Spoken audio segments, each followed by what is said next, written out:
Perkenalkan, nama saya Elsa Tabita dengan NIM 42422001. Di sini saya akan mengerjakan tugas mata kuliah kepemimpinan dengan dosen Pak Hendro Pranoto, SPD FSI. Di sini saya akan menjelaskan tentang UKT.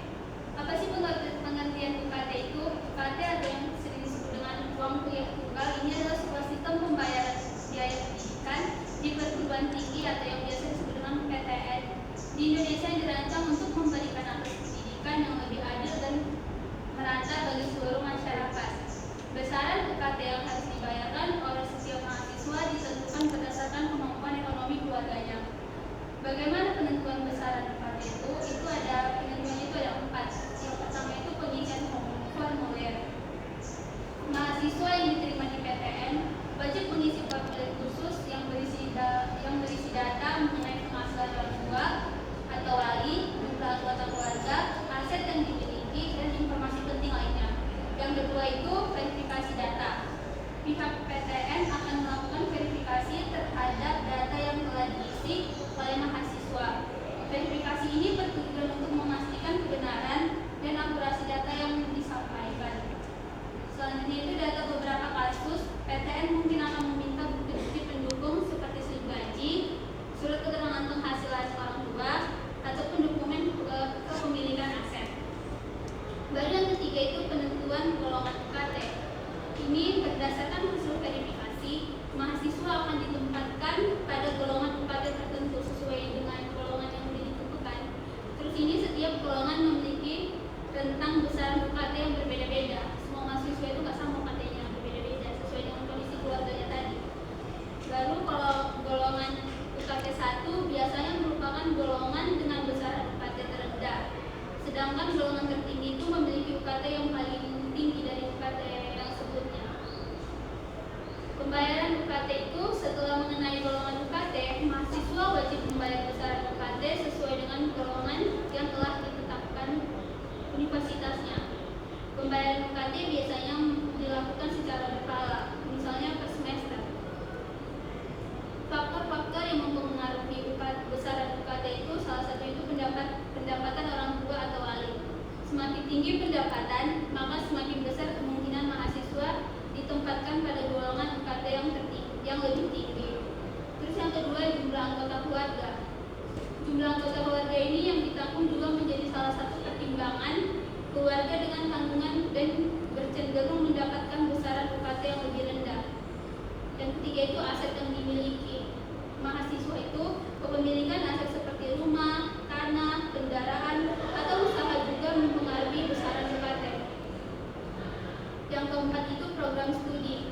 Besaran UKT juga dapat berbeda-beda antara program studi di dalam satu perguruan tinggi. Program studi ini dengan biaya operasional yang lebih tinggi cenderung memiliki UKT yang lebih tinggi. Manfaat sistem UKT ada 4. Yang pertama itu keadilan. Setiap mahasiswa memiliki kesempatan yang sama untuk mengakses pendidikan tinggi, terlepas dari latar belakang ekonomi. Yang kedua itu transparansi. Proses penentuan besaran UKT dilakukan secara transparan sehingga mahasiswa dapat memahami dasar perhitungannya. Yang ketiga itu efisiensi. Sistem pembayaran menjadi lebih sederhana dan efisien. Yang keempat itu meringankan beban mahasiswa. Bagi mahasiswa dari keluarga kurang mampu, UKT memberikan keringanan biaya kuliah. Sini ada perbedaan UKT dengan BKT. BKT itu biaya tunggal kuliah. Pengertian dari BKT ini total keseluruhan biaya yang dibutuhkan untuk menjalankan satu program studi selama 1 semester. Dasar penentuan dari BKT ini ada 2. Yang pertama itu biaya operasional program studi. Yang kedua itu tidak mempertimbangkan kemampuan ekonomi mahasiswa. Terus tujuan dari BKT ini ada kayak menyatukan biaya kuliah untuk semua program studi dari satu perguruan tinggi. Karakteristik dari BKT, yang pertama besaran BKT sama untuk semua mahasiswa yang mengambil program studi yang sama. Yang kedua itu BKT tidak memperhitungkan subsidi pemerintah. Terus perbedaannya UKT dengan BKT kan tadi BKT udah, UKT itu perbedaan fitur UKT itu fokus kepada kemampuan ekonomi mahasiswa, sedangkan BKT itu biaya operasional program studi. Kalau fitur UKT itu besarannya mahasiswa, kalau BKT itu sama untuk semua mahasiswa dalam satu program studi. Terus fitur UKT dalam bidang subsidi itu ada untuk golongan UKT terendah, kalau di BKT itu tidak ada golongan. Tujuan dari UKT ini keadilan dan aksesibilitas, dan dari tujuan dari BKT itu standarisasi biaya. Singkatnya dari perbedaan UKT dengan BKT itu adalah UKT fokus pada kemampuan ekonomi mahasiswa dan bertujuan untuk memberikan akses pendidikan yang lebih adil. Kalau BKT itu fokus pada biaya operasional program studi dan bertujuan untuk menyatukan biaya kuliah dalam satu program studi. Contoh sederhananya itu kayak misalnya di sebuah PTN ada program studi teknik informatika. BKT-nya itu program studi ini adalah 10 juta per semester. Namun besaran UKT untuk mahasiswa yang mengambil program studi ini biasanya berbeda-beda. Misalnya di mahasiswa A, golongan UKT-nya itu 1, dia membayar 2 juta per semester. Sedangkan di mahasiswa B, golongan UKT-nya dia mendapat golongan 3, dia membayar 6 juta per semester. Kesimpulan dari UKT dan BKT adalah dua konsep yang berbeda dalam sistem pembayaran biaya UKT. Dalam sistem pembayaran biaya di kuliah di PTN, UKT lebih menekankan pada aspek sosial, sedangkan BKT itu lebih menekankan pada aspek finansial program studi. Dari yang sudah tadi saya jelaskan tadi tentang UKT ataupun perbedaan UKT dengan BKT, ada yang ingin bertanya?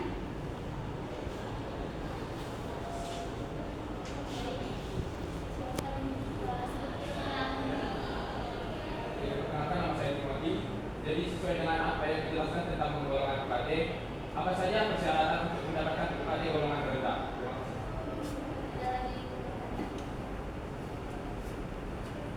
Baik, perkenalkan nama saya. Sesuai dengan penjelasan dari Rita, saya ingin bertanya, apakah UKT memberi keuntungan jika tidak ada mahasiswa meningkat?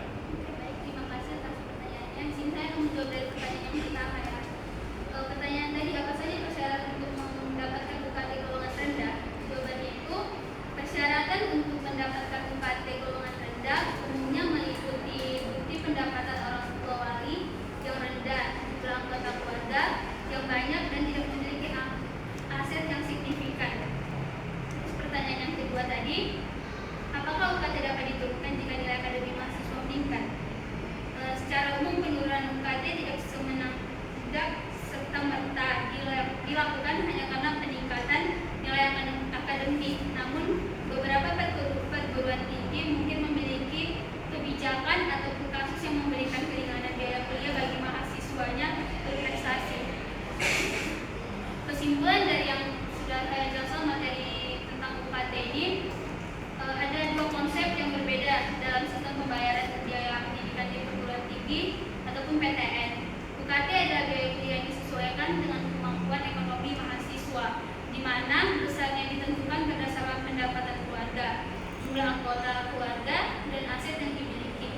Sementara itu, BKT adalah total keseluruhan biaya yang dibutuhkan untuk menjalankan satu program studi selama 1 semester, tanpa mempertimbangkan kemampuan ekonomi mahasiswa.